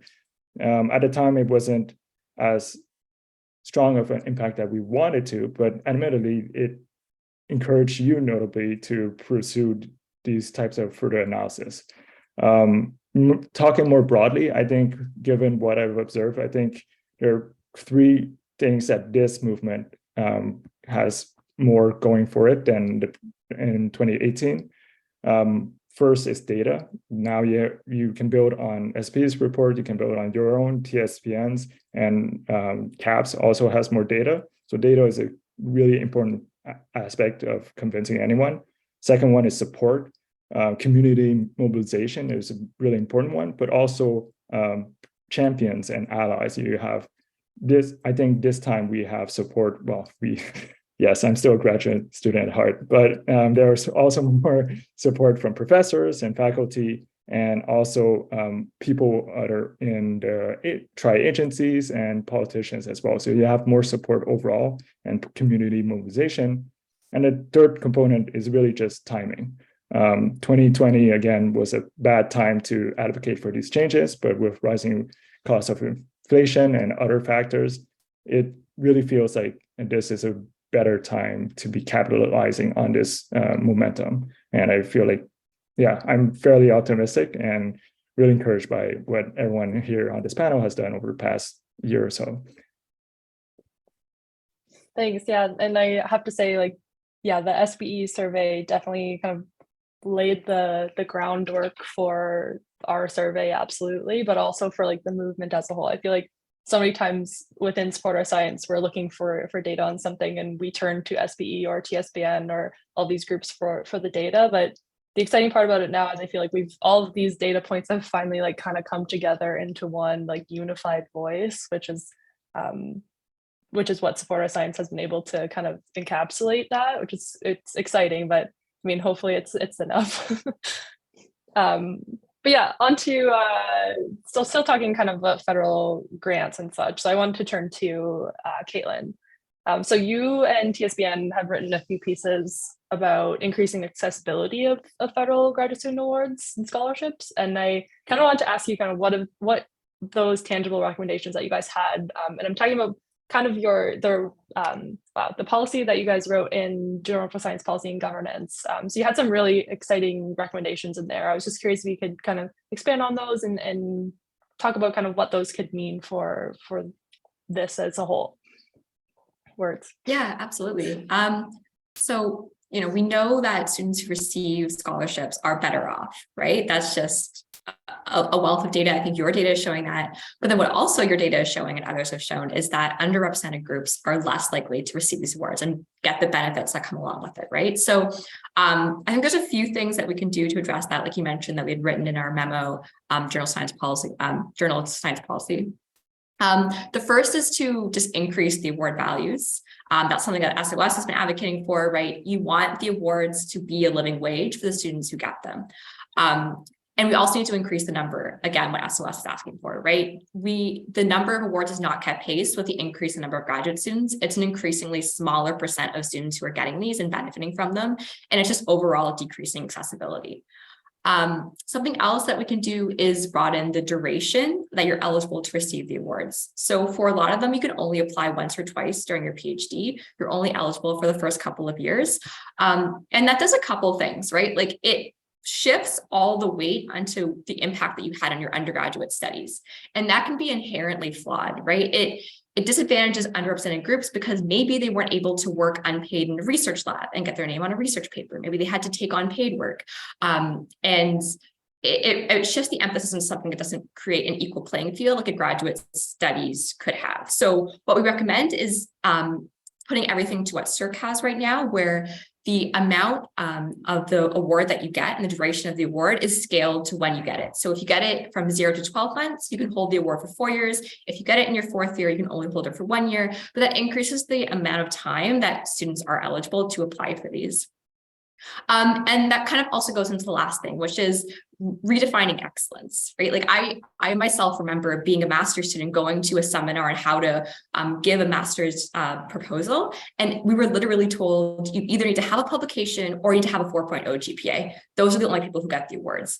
And the professor who said that like wasn't wrong, right? Like only 20% of the awards criteria is for interpersonal skills, is for leadership. We need to increase that percentage, right? It shouldn't just be about getting these unpaid opportunities to get your name on a publication. It shouldn't just be about getting a perfect GPA, right? Excellent students and excellent graduate students come in all shapes and forms, and we need to recognize other types of excellence, other types of jobs, community involvement, volunteering than just purely academic. Yeah, so some of those recommendations, I think. Definitely, and I see people in the chat seconding what you're saying, which I think I really liked reading your guys' policy memo on this. I think it's really, really important, and it's kind of the difference between like more structural policy changes that can be used to help the situation away from like, obviously, yes, we do need an influx of money into the pot, but there's also like tangible things that we can do as well that would help, especially with the accessibility aspect, make this more accessible to more students, which I think if we showed in our report, like the students who do have these awards are more financially secure than those who don't. So like increasing that barrier is important to ensure well-being and financial security. So yeah, thank you for explaining those. I'm sure someone, if some of the OSPN team can maybe find that article and just put it into the chat, that'd be good. And then, yeah, on to Edris. So we often at Support Our Science talk about kind of this crisis of like continuity between a PhD and a postdoc. And I know like we've been in many meetings together with policymakers, and I know you're going to get to kind of the definition of what a postdoc is, but I want you to talk about kind of what that transition is like and the financial problems that exist for postdocs. And yeah, I'll let you kind of take the wheel on that one. Thanks, Sarah. Yeah, well, the reason that I said it's good to know that what's the definition of postdocs, or no, we know that the postdocs, they've done the PhDs, they're like the medicine doctors who are doing their postdocs. But the fact is, when you look at the list, the duties of the postdocs and what they are doing, there is not sometimes much of a difference that you see that with some of those faculty in the earliest stage that they are working in the universities and academia, and they are still doing the same. But the fact is, the financial situation is getting worse and worse, considering the inflation and all the changes that have been happening and the stagnation of funding over the years. So like in my list, I have these things, like postdocs carry out a wide variety of duties, such as conceiving, conducting, and evaluating basic and applied research, grant writing, authoring and peer review of manuscripts, teaching classes, supervising, mentoring undergraduate students and graduate students, communicating results to peers and public, serving on administrative panels, and much more. So when you look at this, and still you look at what's going on in terms of like the financial situation for postdocs, it doesn't make sense at all. It means that over the years, even this, the fact is these like the duties have been added more and more, and nothing has been happened for the funding of the postdocs. In our survey that we ran that in 2020, right at the time of COVID, we had, like your survey, I guess we had over 1,200 or 1,300 respondents. And when we look at the funding, some of the numbers that I have here, over 25% of postdocs are earning less than 45,000 K. And that for 45,000 is a key number, because that's what Tri-Council funding agencies have been paying postdocs. And it's true, we are talking about a quarter of the postdocs, but these are minor, I would say, flow shifts that have been affecting and setting the bar for the entire postdocs. So that's why, I mean, at the universities, like many of the faculties, many of the universities, when they look at this as the rule of the government, that it's not going beyond that 45,000, they are not really encouraged or pushed to enhance that level of like the salary for the postdocs. And the fact is, it's not all about the salary, like the financial situation of different kinds that the postdocs have been dealing with. Here again, I have a list that I'm going through. For instance, I can say that their status is sometimes they're considered as the students, sometimes they're considered as like the employees, and in some universities even they are considered as the faculty, but none of them changes their situation and financial situations. Some of them are dealing with the simple like the benefits that people get that when they're working in just a regular work. Like the many postdocs have no access to employer health plan, which is a shame. Dental plans, paid parental leave. Many have no access to employment insurance and Canadian pension plan, or in Quebec is the Quebec pension plan programs. So these are the fact that it's true, not necessarily everything is coming from the government, but I'm saying that when there is no I would say the bar is low and there is no definition that mentions that who is the postdocs, who is this person who is doing the PhD, and what suppose they do afterward. Of course, no one will track of the working hours per week, that how many hours they are working, and no one track of what they are deserved to be paid. In our survey that we did, I can say that we had the median hours of work per week for postdocs was 45 hours. And if you look at the number of hours for many of the jobs in the market, it's either 35, 37 and a half, or maximum, if you're working in the consulting firm, maybe it's 40 hours. Again, I mean, I understand there are a lot of things going on. It's not easy to deal with, to have a kind of a unique definition of the postdocs, but for us, what is important, having some actions towards that. I mean, this is why we believe that this path is not easy to follow, but the fact is repeating that and just insisting in what we are saying makes us hopeful for the future generations. There are some other numbers, for instance, the age of postdocs, that they are 33 to 34 years old, and 62% of the postdocs in our survey, they are married, and 40% they have dependents, including kids. So again, just link that to that 45K since 30 years ago. As Mark was saying, I mean, nothing has been changed, and the inflation has been improving, and everything else is being moving forward. So that's the issue that we've been dealing with. Another thing is, which is a big flag in our survey, is the mental health issues for postdocs. What I have here, 79% of postdocs in Canada in our survey, they are dealing with the mental health issues. And they are showing that in three different forms. One is anxiety and panic attacks.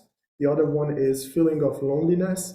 And the third one is the overwhelmed by the tasks. So those are the items that have been addressed.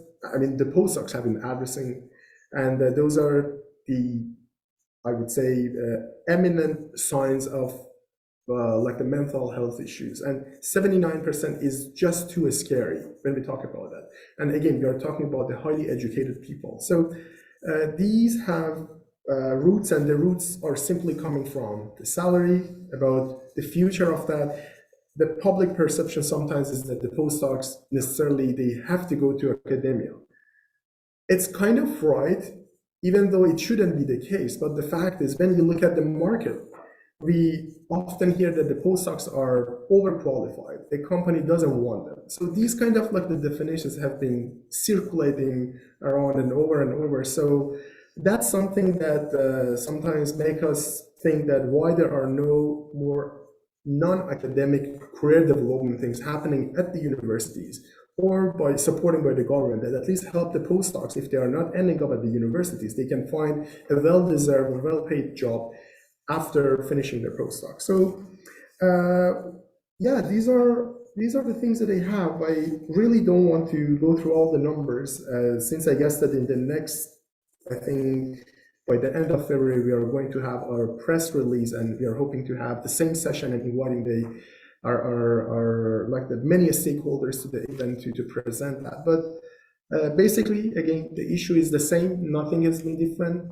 but and it's a good sign that we are all like each other. But obviously, again, this is not an easy path, and we need to work on it and be more persistent on what we are asking for. Yeah, no, thanks, Edris. And I think I'm very excited to see the results of your survey as well. But I might ask you, and I do this off of Sean's comment in the chat, is what's kind of like the main barriers that CAPS has faced advocating for some of these issues? Well, I would say CAPS is the only association is run by the postdocs. And obviously, when we want to advocate, it's important for us to have a data-driven advocacy. Data-driven means just knocking the doors of everyone, making sure that we can get the data. We will have a high quality, like the analyzed data, but it means the budget. The budget is something that it's a big issue for CAPS, and well, we have been receiving some support from Tri-Council funding agencies, but one of the things that we wanted to make sure that there is no conflict of interest. If we are targeting Tri-Council as one of the sectors that they need to support us because of receiving funding, we don't want to make sure that it's completely messed with that. So I would say that the budget for CAPS is something that we definitely, from day-to-day operations of CAPS, we need that. But in terms of like the acceptance of CAPS, I can feel that since 2009 up to now, when you look at that, the CAPS situation is being raised, and it's good to have like the representatives of CAPS when it comes to the discussion with some, I don't know, like the government, or like in the House of Commons, we had the representatives. So they are seeing us, and that's an important thing for us. It wasn't the case before, but since everyone is volunteer at CAPS, it needs a lot of sacrifice to spend time in making sure that they are like they're working on this goal. And we have a high turnover of postdocs. They can start something, and after 2 months they disappear because they find something that they want to pursue. So that's another issue. So I think a person like me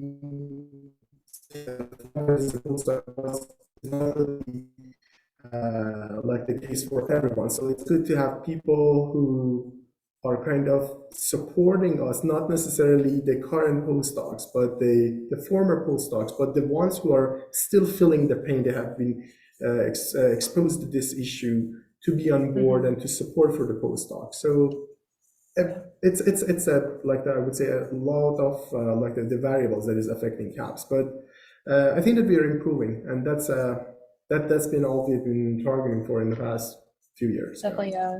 I think I've noticed this over the last year, is that like it does take kind of champions who are like in that niche, who can advocate off of personal experience. I think it comes off very authentic to the community and like the public and to policymakers. I see Marc has a point. I'll let him talk. Yeah, I just want to bring up one thing, and maybe it'll lead to some discussion. And you mentioned policymakers just right now, Sarah. And one thing that we've been learning and having conversations with them when we make these points about mental health concerns and financial hardship, they will nod and kind of acknowledge, yes, that's an issue, but that does not, sadly, does not resonate with them. What they really care about, and they will admit it in the second kind of sentence, is, okay, well, tell us, how much is this costing us? Where is the lost innovation? Where is the lost economic gain? And where is are we losing talent? Like, how do we compare to our comparators in the G7, the G20, the OECD? And so I think all of this is important. Absolutely. There's no question it's important. The other thing they really care about, this government cares about, is diversity within science. They really do care about this as a fundamental value. And that's nice to see.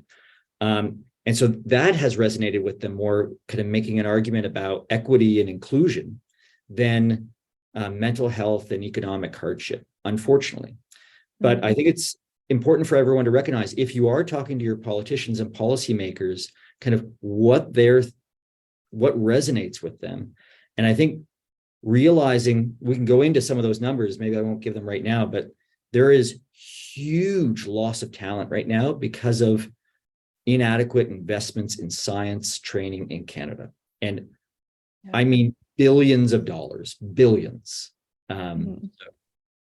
Yeah, I know and this is kind of the foundation of our crisis of continuity argument at Support Our Science. And I mean, we talked about how it's very difficult for postdocs, but if we're also talking about connecting with policymakers in government, they want to know the numbers. And I might give Marc the chance to give these numbers now, because like, what is the cost to the Canadian research infrastructure and ecosystem with the loss of these students? So we're talking about PhD students who are either no longer staying in Canada, going to do their postdoc abroad, or they're just not continuing on to postdoc in general because of these, maybe not entirely due to these financial reasons, but amongst many reasons, that's one of them. What is the loss to Canada, and how does it impact the research environment in Canada? You want me to answer that? I know you have your numbers, so I'll let you share them first, and then Well, in 2022, so last year, there was almost 10,000 PhDs that graduated. And this year, 38% of them, 3,800 will leave Canada. So we've spent years training these scholars, these social scientists, these health researchers, these engineers, these scientists, and all of those training dollars are gone. So that estimate, like the approximate value of just the training dollars, not even the lost opportunity in research and innovation, which is, I don't even know how to calculate that number, but just the training dollars every year is costing us $740 million a year in lost talent. That's it. It's $750 million annually. So Canada's fantastic at training bright minds to leave Canada. And I don't think we should be proud of that. That's really sad when you put it that way. I guess, did anyone else want to jump in on that comment? Sarah, just one thing.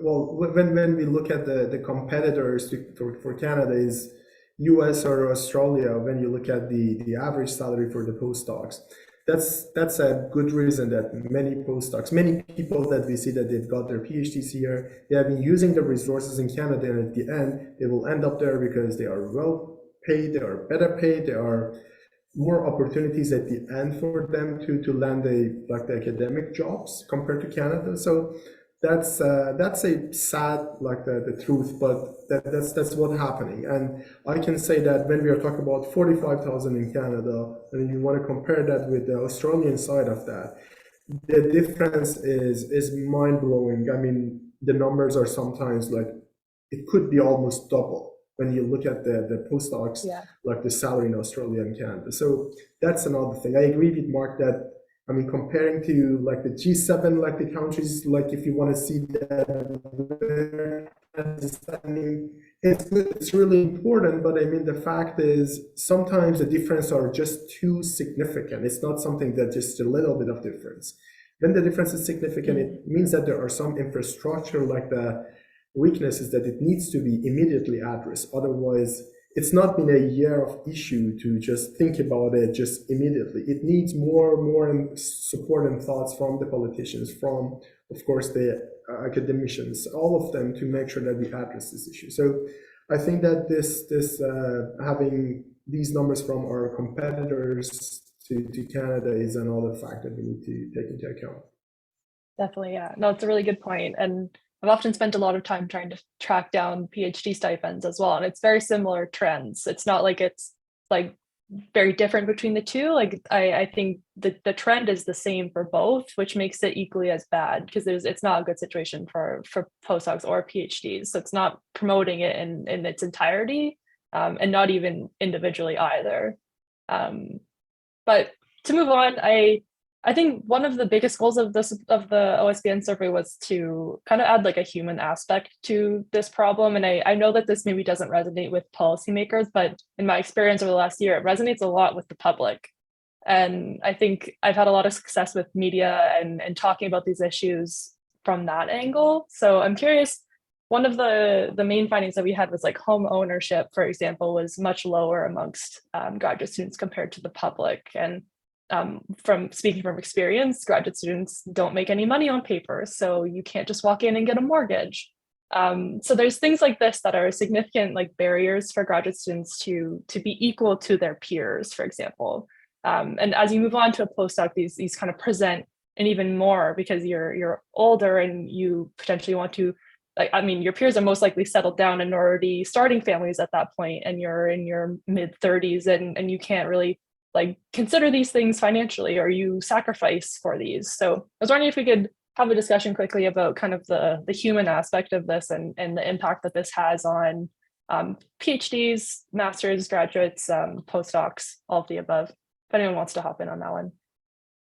Wasn't really a question, more of a comment. I could take a stab. I think, you know, there's really this idea now that doing graduate school, doing a postdoc is a sacrifice in a lot of ways, right? You're sacrificing your time. We know that graduate students and postdocs put in more hours on average than a lot of similar jobs. And that's one thing, right? But you're also sacrificing opportunity costs, right? You're not employed during those years in the same level that you could be with your level of expertise. And that's okay in and of itself, if it's for a short duration of time, if you know that there's a reward that's coming after it, if this is exactly what you want to be doing and you feel supported during it, but that just isn't the case, right? Especially what we're just saying, that all these people have to leave the country in order to get some of those opportunities after. If you're keeping someone in a PhD that's poorly paid, they're really less likely to take on a poorly paid postdoc after, right? Because you're losing even more of those opportunity costs. So it all cycles into itself continuously, and it goes into those mental health numbers that Edris was just talking about. I know when we surveyed faculty of medicine students at U of T, my faculty, 75% of us are anxious or depressed, and that just all comes back to it, right? And it's this awful kind of vicious cycle that keeps going until we support these students. Mm-hmm. No, definitely. And yeah, it's really disheartening. But I mean, at least, and I struggle with it a lot because the policymakers really, it doesn't resonate with them, like Marc said, and I've experienced that firsthand. I think I told a policymaker one time in a meeting that I had an enormous amount of debt, and her response to me, well, at least it's not taxable anymore. And it was just like, okay, that was your takeaway from that. That's cool. But yeah, I don't know. It's hard. I mean, even when we think of like the system of science, I mean, we're often like kind of confused with MDs or doctors in that sense as well. So I think like the public perception of it is like, oh, you'll get a job at the end, like you'll be fine, you're going to be a doctor. But I don't know. I come from a family of tradespeople, and they have that perception of like, oh, Sarah went to do a postdoc, or sorry, a PhD, and she'll have a great job one day, make lots of money. And I just find it funny that there's just such a disconnect with the public. And I think that's probably why it then bleeds into policymakers that way. I see a question here, and I might end it on this one. So we have Gavin. How clear is the evidence that increasing investment in science funding will lead to likely increased and sorry, I should have read it before I read it out loud. Okay, how clear is it that the evidence that increasing the investment in science funding will then lead to an increased economic return? If not, is that an area that Ottawa Science would consider exploring? And it's a good question to kind of end off of, like, what is kind of the ulterior ways that we could also promote this investment into graduate students and postdocs by extension? I would maybe just support that question and like encourage this group to, maybe collaborate with economists more, because there's definitely a lot of PhD students in economics that could be interested in supporting this group. But indeed, I know like the original question was to try and tie it in with how, people's individual experiences in going through graduate school with these financial challenges. But at the end of the day, if you can tie it through to economic arguments, I totally agree with Marc that this will be more likely to be a stronger argument. Opportunity costs can be measured and computed.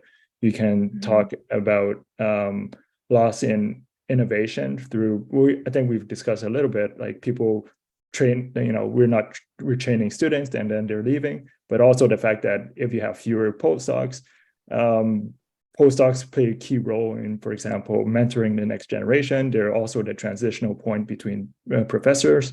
So like you're losing that type of knowledge and contribution to society. And really, in fact, postdocs are also more trained than PhDs, and they have a better ability to conduct independent research. So you're losing that type of research output as well. So there are different types of outputs that you're losing between, mentorship and academic publications, or all other types of contribution that should be valued in academia, and you're losing that by not investing it. And there should be more effort in trying to tie these through economic measurements that can be more,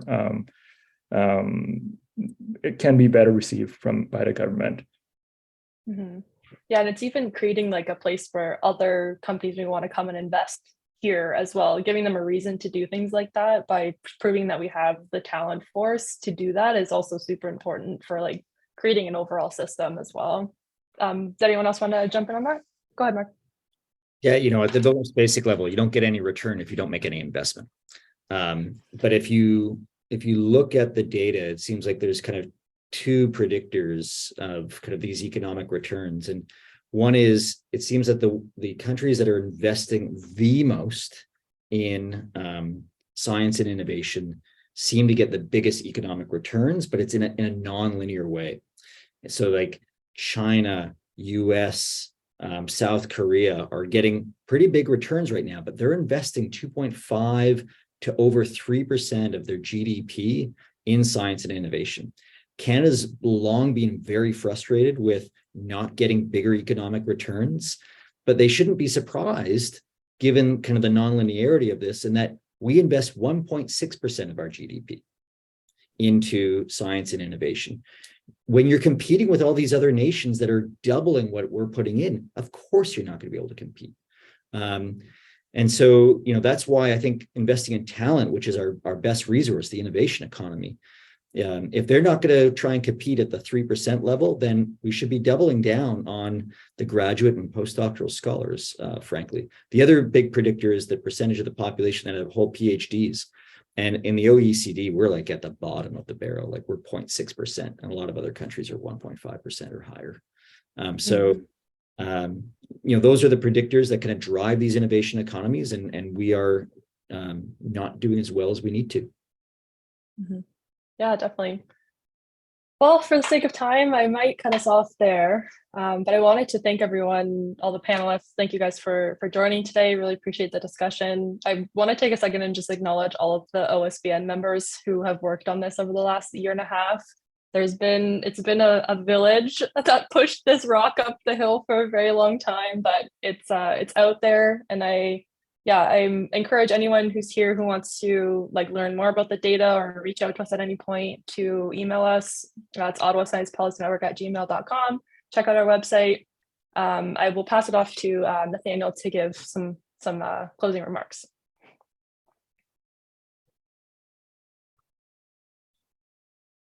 Excellent. Thank you. Yes. Thank you, Sarah. Before we leave tonight, I would just like to remind everyone that the full version of our report, as well as the summaries of key findings in each section, can be found on our website under the Graduate Finance Survey tab. I'll also post this in the chat in a few minutes. The recording of this event will also be made available by this Friday, February 10th, so you guys can pass it around for those who haven't been able to attend. For future updates, you can keep in contact with the OSPN through our Twitter feed at Ottawa Sci Polnet, or sign up to our mailing list through our webpage. Finally, please join me in thanking Senator Kutcher, as well as all of our esteemed panelists, for their insights and advocacy concerning graduate student finances. Amazing. Thank you We so would much, all- everyone. Oh, go ahead. Yeah. Oh, we just wanted to thank you all for joining us this evening, just to hear more and kind of participate in advocacy for this issue. Have a good evening. Bye, everyone.